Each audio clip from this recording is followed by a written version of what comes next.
but a lot of the people that I reach are the people that's right down in the streets with us, right in the nitty gritty. And I wanted to create a platform for them to always know that they have support. And as of right now, it has been very successful in throwing shows and events and just highlighting some of the best things. Not always the best things. We deal with our rappers too in the hip hop community, right? Not just the best hip hop, but even the gutter. But the most important thing was to give a platform that bring everybody and continue to create a community in the best way that I know how, right? So one of the questions, or one of the main things we're gonna be discussing that I'm gonna answer, and then I'm gonna go around and let everybody introduce themselves, right? But 3 things that I think that we need to work on to manifest in Baltimore in a practical way. One of the first things is networking. So we find ourselves in spaces like this. It takes a lot to be a vendor. It takes a lot to be an artist. It takes a lot to be a leader. And I think that when you have an idea and you start something, that's not the biggest thing. The biggest thing is how many people can you touch by the brand that you're starting, and how many more people that you can work with.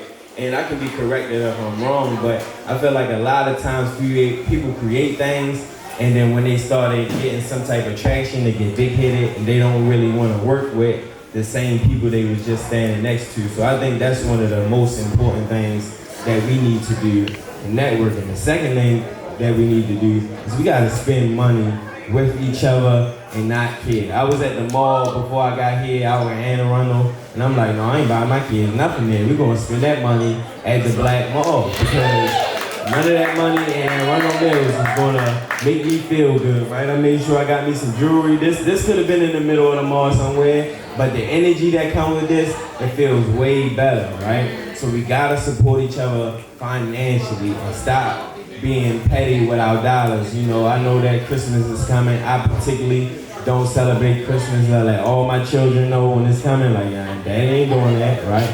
But I do want to bless my children and let them know all year round that whatever you want, whatever you need, I'ma buy it. And I'd rather spend that money in the Black community, right? And I think the third most important thing is showing up for each other. Sometimes we ain't gotta spend $1. We just gotta be there. Show up. Show people like, yeah, I can bring them out. I can bring my people out, because that what makes us valuable, right? And now I guess I can start from all the way to my right, and we can bring it around and just introduce yourself. Tell them who you are.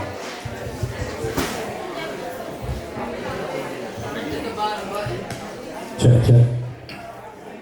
How's everybody doing? My name is Larry. What up? I'm actually a director and filmmaker as of now, but I started off as a dancer. Just a freestyle dude. I used to go in the club. When it comes to the Baltimore sound, I was one of the ambassadors early, before anybody had any love for it. I was one of those guys that was fighting for it. I'm actually the product manager for Unruly Records, and I'm here to speak my perspective, and hopefully we get something going. My name is Old Butterfly. I am a flying African village builder. I am an author, a poet, a dancer, a curator, and an applied Afrofuturist. Flying African. I hope you ain't missed that, y'all.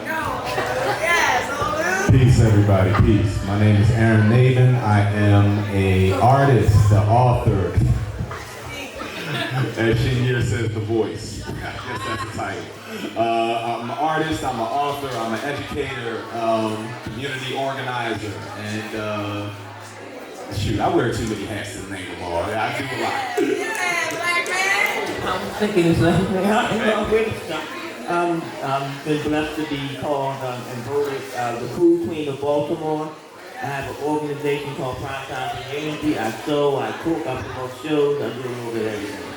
So I'm honored to be on this panel with these experienced sisters I've been known for years and my brothers. And let's get the ball rolling. So I guess starting to my left this time, y'all can keep it over there, right? What is one of the most important things that we need to do to make Baltimore better going into 2024? basically we need to start preparing because these demons, these people in control are not playing. I keep telling people about, I have issues with food. I try to get people to concentrate on the fact that we need to be storing food and water because we're not in charge and in control of any of that. They can turn our water off any day.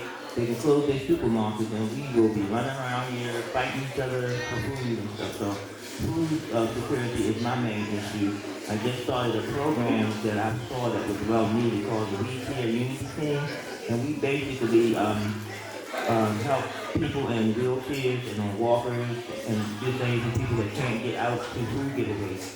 That has turned out to be what has finally got people to listen to me because Channel 2 rolled up at the House of Chiefs on York Road on my sister's show and did an interview with me this past Wednesday, and all of a sudden people are listening to me now.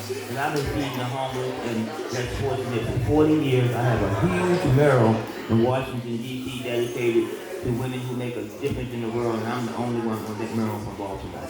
So my work is speaking for itself. Man, let's get a round of applause. Man. 1 second, I want to ask everybody one question. How many people have at least 2 cases of water or better in reserve in their house right now?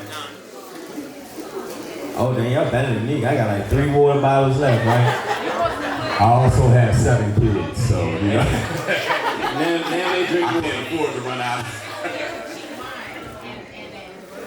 Buy the big old things of cheap wine? Yeah, my grandma put it in there.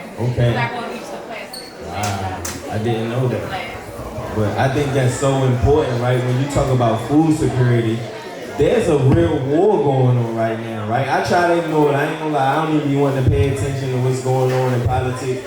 But it's important that we're preparing for war, right?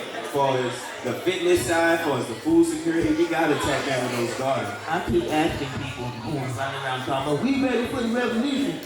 How much water do you have? How much food do you have? How much medical supplies do you have stored? Because you better be thinking about these things because if something's going to hit the fan, then we got to be prepared. Seriously, we have to be a weak soldier, a hungry soldier, a thirsty soldier to not fight that great. To you, brother, go ahead and introduce yourself and let them know. Real quick, everybody, I hate to be this guy, and I really know that my voice carries, so I'm really not going to have that problem, but at least when Mother is speaking, I need to make sure that at least everybody tries to keep your voice down just a little bit, because there are certain people in this room that really are going to need to get every nugget that she has to give, and she's really talking about some real stuff. I'm gonna answer that question, but just to piggyback off of her point,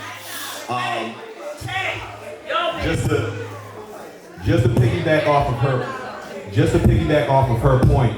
At the end of the day, when it comes to an issue as serious as food insecurity, a lot of people have already said, it's already been said on this stage right now that there's an actual war going on. There are multiple wars going on. And to anybody that's not paying attention to what's happening over in Palestine right now, in Israel, you need to be paying attention because you're actually seeing in real time what it looks like when people turn the power and the water and the food and all of the natural resources off. You're actually seeing what an actual genocide looks like. And for those of you that don't know, our police, our government, our military, they actually get their training from the exact same people that are doing that to the Palestinians. So if you don't think that it's possible, if you don't think that it's probable that something like that can happen here, that we can be in that exact same situation, at this point, you're kidding yourself. So anybody that's not paying attention, that's not stocking up, that's not making sure that you're prioritizing health, safety, family, you need to get on that. But to answer your, what was your question again, brother? What's one of the most important things that we need to be doing right now to make Baltimore a better place to manifest? We need a new code. At the end of the day, I feel as though everything that we're all going to talk about in some way, shape, or form ties back to the communal code that we use in community when dealing with one another. Those of you that grew up in Baltimore, you can acknowledge this as a fact. We've always had our struggles. We've always had certain issues that we had to deal with, but our community didn't always used to look like this. Our community didn't always used to feel this way. And part of the reason why you see some of the fractures that are in our community is because of a lack of an internal communal code and understanding that we have amongst one another. There's a very individualistic mindset that permeates a lot of our communities that is killing us, slowly but surely. And I feel as though it ties back to, this individualism ties back to the fact that we don't see our neighbor's issue as our issue. We don't see our youth's issues as our issues. A lot of people are more concerned with doing for self than doing for the village. And that's not ever been something that sustains us. As a people, we don't come from that. As a people, we have never been sustained by that model. It's never served us, and it never will serve us. If you look at our roots, if you look at where we come from a village model. We come from a village mindset and mentality.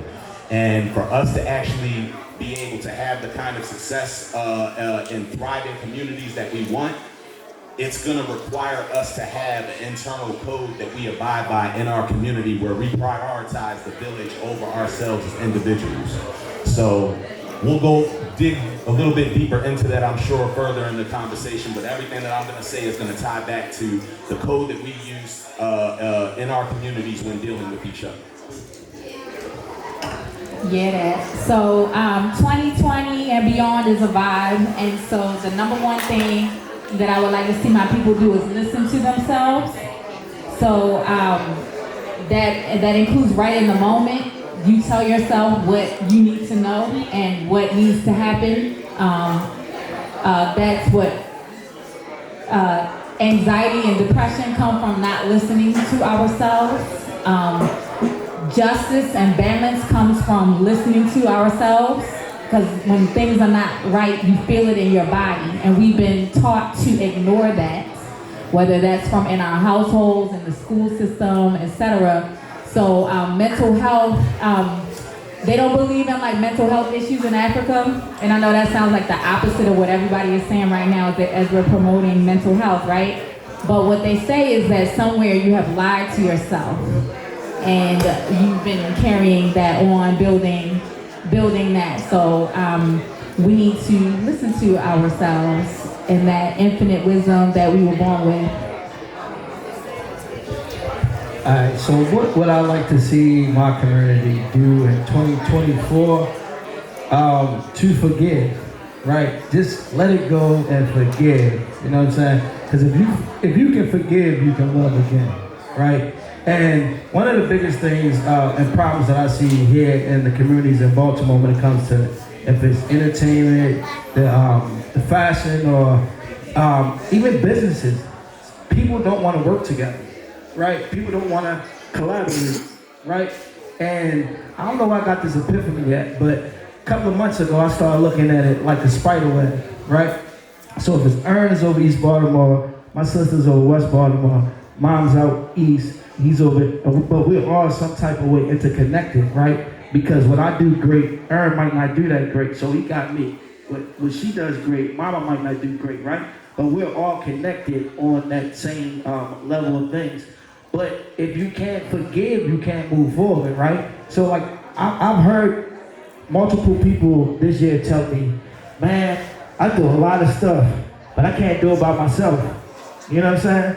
Like we all fighters. We come from fighters. We're fighting. You know what I'm saying? Like man, Aaron was talking about earlier. When we were born into war, right? It ain't nothing changed, right? It just showcased it more. You know, you got social media, you got TV, you got everybody more highlighting it more because it's propaganda. They sell it, right? But at the end of the day, I want to see us be able to forgive and just move forward. And I think that's like that could be the start of some things. For sure. You had something else you want to say, Mama? I've been blessed to be networking with some of the youth on the street. They see me on the street and I talk. Sometimes I just walk by and give them dinner because I carry sandwiches and all kinds of stuff with me because there's always somebody I run into that's hungry. But I think that we need to try to create some type of program to get those youth off the street. There's so many of them talent. They be out there singing, I see them dancing. The recreation centers, been closing. There used to be a program at Carver in the evening where they could play carpentry and different classes, and Emerson Village Skill Center. All of those things have been closed down. They don't have anything to do. That's why they're out here creating crime and hijacking cars and stuff, because nobody's giving them a different direction. Maybe some art programs or whatever. I'm just trying to throw it out there. We need to try to do what we can to try to rescue our children instead of seeing 13 and 14-year-old teenagers going to jail. I'm glad you said that, because one of the biggest things that upset me is that when I was young, we had programs, right? But today, I feel like there are actually more programs. There are a lot of programs and a lot of organizations that are facilitating programs, but all our parents taking their youth to the programs, because it's going to take a little bit more commitment. It's going to take coming out of your schedule. It's going to take not being able to do some of the things that you want to do. So what are some of the programs that exist that people need to know about that you can, get a part of? I feel like this is now a time for me to do a shameless plug. So in 2020, myself and my partner, Tori Smith, opened up a rec center in West Baltimore called the Hilton Rec Center. Now, for everybody that is familiar with the area, that facility has actually been there for about 50 years. But for the last 20, it was closed up. It was deteriorating into nothingness. And that is the case with a lot of our facilities. But I feel like over that time, since the deindustrialization of Baltimore and since the divestment of a lot of our communities, we got comfortable. We got way too comfortable just preaching that company line of all of our rec centers are closed and woe is us. But not enough of us have actually said, what do we have to do ourselves to get them back open?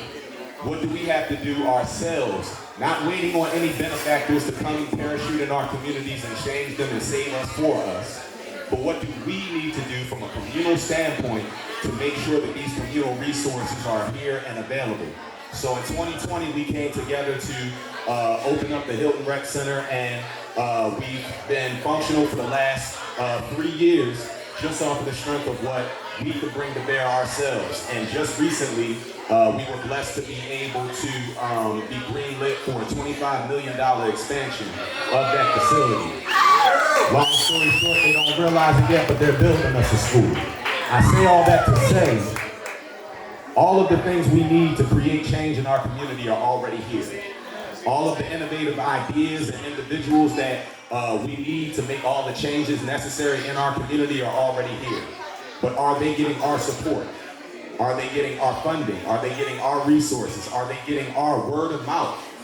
At the end of the day, we can do a whole lot of complaining about what's not there. But I want to see us putting that exact same amount of energy into talking about what is here. Who are the individuals that are running these programs, that are opening these institutions, that are making sure that we're present in the communities that everybody says they're afraid to go into? Because these people are here. Shangir is here, Olu is here, I'm here, Larry's here. There's so many different people that are present on a day-to-day basis that aren't getting the support, that aren't getting the funding, that aren't getting the viewership. And if we could just change that narrative, if we could make sure that we actually funnel that support into these resources, it's no telling how fast you would see our city and our communities transform. Agreed, brother, agreed. And I think that coming from, right now I'm on home detention, right? I got an ankle monitor on my ankle, and I get this thing cut off tomorrow, right? Yeah, shorty. The scary part for me is that I got an organization called the Northwest Wellness Project. Yeah. And I work in Park Heights, I come from Park Heights. And being someone who had to go down there, like I was really in it, right? And then I got out of it, but I wanted to go back and help the same environment that I came out of. It was a scary experience and realizing like, dang, I still gotta duck these same bullets that I don't wanna duck anymore. I still gotta worry about these same circumstances when I'm in that environment. So I don't wanna take away from the paranoia, the PTSD, the trauma that a lot of our people are experiencing, currently losing homeboys. currently losing mothers, currently losing children, right? But I do want to say that it is important that we actually revolve around and learn more about those programs like the brother speak of, and not just get consumed in what we don't like in the environment. So I'm glad you said that.